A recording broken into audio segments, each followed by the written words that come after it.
ইটালির বেরগামোতে বসবাসকারী নিহত বাংলাদেশি শফিকুল ইসলামের জানাজা শেষে দাফন সম্পন্ন হয়েছে। বেরগামো কমিউনিটির নেতৃবৃন্দ নিহত বাংলাদেশি শফিকুল ইসলামের পরিবারের পাশে থাকার প্রতিশ্রুতি ব্যক্ত করেছেন। আরও বিস্তারিত অশ্রুকাজীর আরও একটি রিপোর্টে।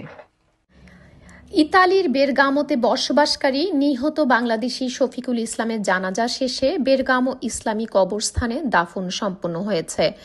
গত ২৬ এপ্রিল বেরগামো শহরের পার্শ্ববর্তী লেবাতে স্টেশনে ট্রেনে কাটা পড়ে নিহত হন ৪৬ বছর বয়সী শফিকুল ইসলাম।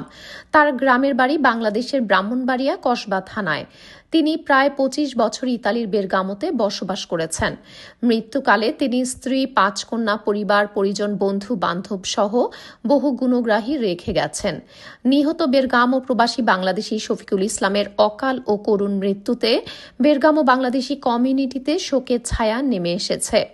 বেরগামো কমিউনিটির নেতৃবৃন্দ নিহত বাংলাদেশি শফিকুল ইসলামের পরিবারের প্রতি গভীর সমবেদনা জানান এবং পরিবারের পাশে থাকার প্রতিশ্রুতিও ব্যক্ত করেন।